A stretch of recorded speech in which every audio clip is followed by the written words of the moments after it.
Buenas noches, mis queridos hermanos, otra vez aquí su querida hermana Jenny, amiga.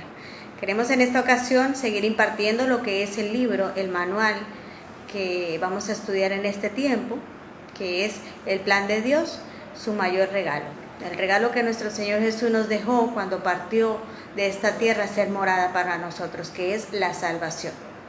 En el video anterior estuve indicando los 10 primeros temas que vamos a estar abarcando y hoy vamos a estudiar lo que es el propósito de la Biblia en base al conocimiento del escritor, que es nuestro hermano Ricardo Casado. Enviamos una palabra de bendición para su vida y para su familia. Gracias, hermano Ricardo Casado, por este material tan bello basado en la palabra del Señor. Vamos entonces a aprender sobre el propósito de la Biblia. ¿Qué nos enseña nuestro hermano Ricardo Casado? Él nos enseña que las Sagradas Escrituras abarcan el Antiguo Testamento y el Nuevo Testamento. Este conjunto de libros constituyen la palabra de Dios, escrita y transmitida por inspiración divina. El apóstol Pedro declaró en la palabra de Dios que la palabra de Dios fue transmitida mediante santos hombres de Dios que hablaron y escribieron impulsados por el Espíritu Santo. Esto ustedes lo pueden ver en 2 de Pedro 1:21. Segunda de Timoteo 3:16 nos enseña que toda la escritura es inspirada por Dios. Inspirada significa literalmente que proviene del soplo de Dios. Dios inspiró la verdad en las mentes de los hombres, las cuales expresaron esta misma verdad en sus propias palabras. Por lo tanto, inspiración es el proceso a través del cual Dios nos comunica su verdad eterna. Por medio de su palabra, Dios nos comunica a los seres humanos el conocimiento necesario para alcanzar la salvación. En 2 de Timoteo 3:15, el apóstol Pablo nos enseña el objetivo fundamental de las Escrituras, que dice, y que desde la niñez has sabido las Sagradas Escrituras, las cuales te pueden hacer sabio para la salvación por la fe en nuestro Señor Jesucristo. De acuerdo al texto, el expositor dice que el propósito de la Biblia, de la palabra de Dios, es darnos sabiduría en el tema de la salvación por medio de la fe en Cristo Jesús. Sabiduría que bien nos pudo hacer sabios desde niños si poseíamos las Sagradas Escrituras, o nos pueden hacer sabios hoy si llegamos a poseerla, para salvarnos por medio de la fe en Cristo Jesús. El indiscutible y eterno deseo de Dios es que cada ser humano conozca la verdad y pueda ser salvo. Primera de Timoteo 2, versículos 3 y 4, así lo establece.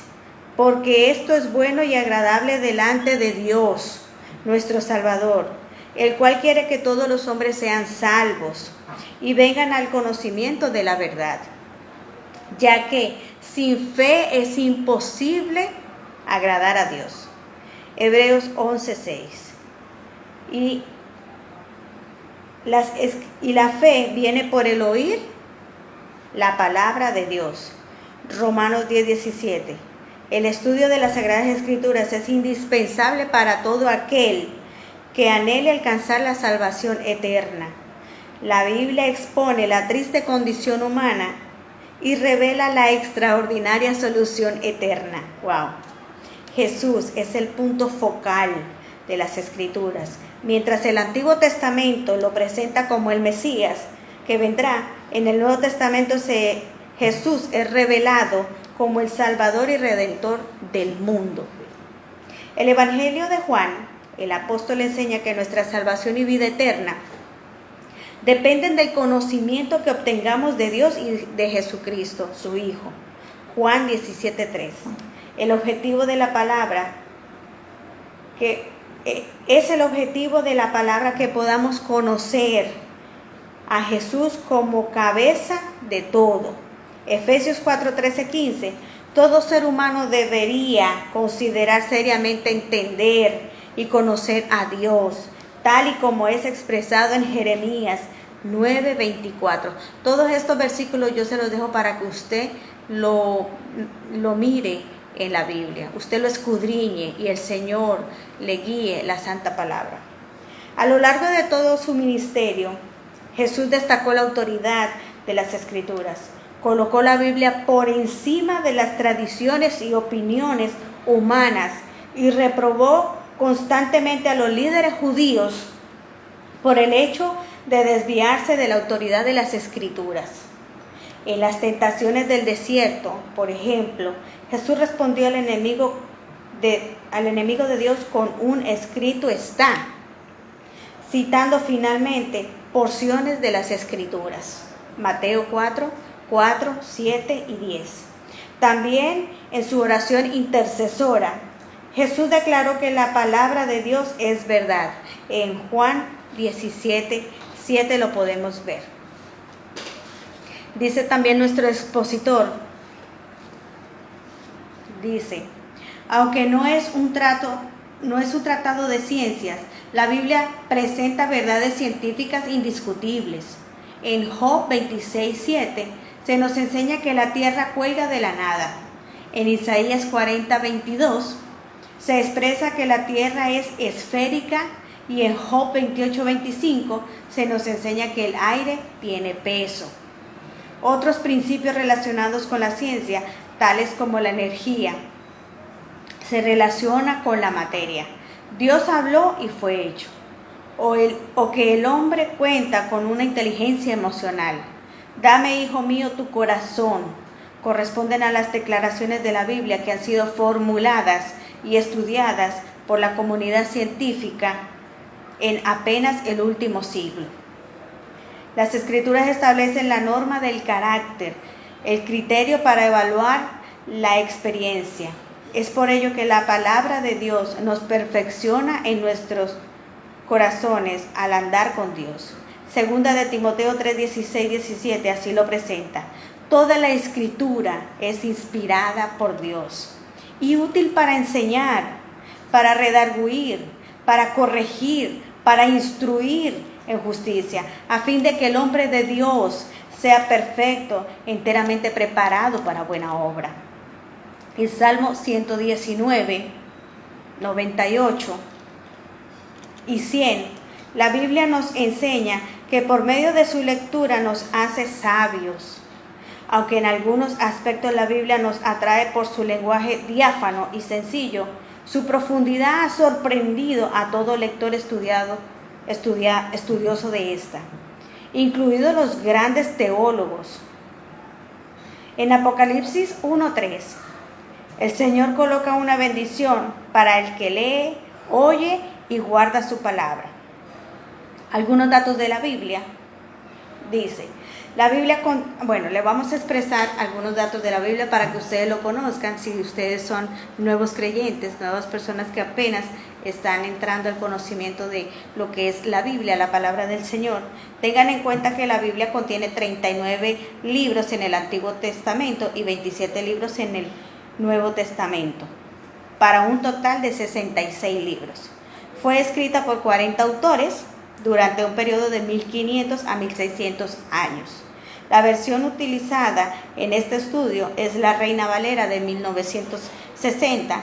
Tiene 1189 capítulos, 31.102 versículos, 773.693 palabras.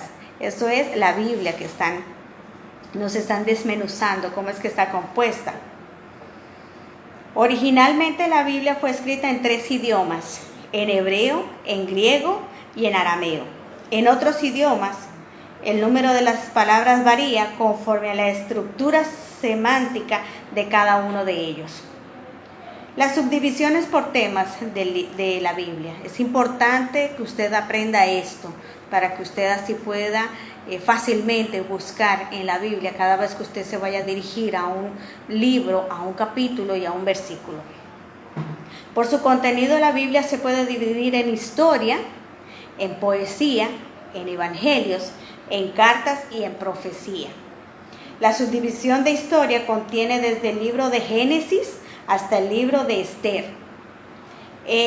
Incluye el libro de los Hechos en el Nuevo Testamento. La mayor parte de lo que está escrito en estos libros se entiende como se lee. Por ejemplo, Génesis dice En Génesis 12:5 declara que Abraham salió con su familia a Canaán y esto es exactamente lo que significa. Pues lo que usted lee, eso es lo que significa. La subdivisión de poesía se compone de libros escritos en un lenguaje poético. Estos incluyen los libros de Job, de Salmos, Proverbios, Eclesiastés, Cantar de Cantares. Una gran parte de estos libros se entiende como se lee. Un ejemplo, Salmo 23:1. Nos dice que Jehová es nuestro pastor, pero en vista de que nosotros no somos ovejas, el salmista utiliza esta analogía de forma poética para mostrar el carácter de Dios de un pastor amoroso que protege su rebaño.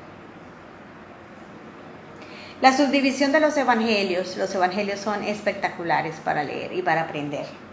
Son libros que cuentan la vida de Jesús y nos muestran lo que se necesita para alcanzar la salvación eterna. Los evangelios comprenden los libros de Mateo, de Marcos, de Lucas y de Juan. En estos libros, la mayor parte se entiende como se lee. Un ejemplo, Juan 5:8 dice: presenta un milagro de Jesús donde un paralítico fue sanado el día sábado y tomó y se marchó con su lecho. De la misma manera, Juan 9:6-7 presenta a Jesús sanando a un ciego. En Mateo 13:24-30 Jesús narra una parábola del trigo y la cizaña. En estos casos, lo escrito se entiende como se lee. Sencillo. La subdivisión de las cartas comienza con Romanos y termina en Judas. Y una gran parte se entiende como se lee. La subdivisión de la profecía, que a muchos le temen leer ese libro, son los libros escritos en un lenguaje profético. Comienza con Isaías y termina en Malaquías e incluye el libro de Apocalipsis en el Nuevo Testamento. Los dos principales libros de profecía son Daniel y Apocalipsis. Curiosamente, en los libros proféticos, la mayor parte de lo escrito no significa lo que usted lee. Se refiere a un estudio más profundo de ellos. Veamos un ejemplo. Daniel 7:2-3. Miraba yo en mi visión de noche y vi que los 4 vientos del cielo combatían en el gran mar y 4 bestias grandes, diferentes la una de la otra, subían del mar. En este caso los vientos significan guerras. Lo podemos ver en Jeremías 43:36-37. El mar o las muchas aguas, pueblos, muchedumbres, naciones. Lo podemos ver en Apocalipsis 17:15. Y las bestias representan reinos o poderes, que lo podemos ver en Daniel 7:16-17. En el lenguaje profético debemos permitir que la propia Biblia explique el significado de los símbolos de las visiones. Dios bondadosamente nos llama para que le conozcamos, hermanos, mediante su palabra. En ella podemos encontrar la rica bendición de la seguridad de nuestra salvación. Durante este estudio usted podrá tener una explicación completa del Evangelio, el plan de Dios para resolver el problema del hombre. ¿Cuál? La vida eterna, con Dios o sin Dios. Usted es el que escoge cuál es la vida eterna que usted quiere terminar al final del túnel con un camino alumbrado aquí en el mundo. Sí, tenemos un camino alumbrado, pero falta ver si en el final de ese camino veremos oscuridad o seguiremos viendo la luz que es eterna, que se llama Cristo Jesús. Dios les bendiga, espero que hayan sido sumamente alimentados en el Espíritu y que Dios les revele cada palabra, cada versículo que se pudo leer en este bello estudio. Continuamos en un próximo video. Les voy a dejar lo que es una pequeña tarea de lo que ustedes deben de hacer para continuar el estudio y el alimento de su espíritu. Hermanos, alimenten el espíritu. No alimentemos la carne, porque la carne al final nos hace pecar. Y dice que la paga del pecado es la muerte. Ahora, si alimentamos el espíritu, hacemos cosas del espíritu. Y así es como nosotros podemos agradar a Dios. El Señor le bendiga y que en esta noche Dios nos complete con su bella paz. Pasen buena noche, su amiga Jenny Becerra. Bye bye.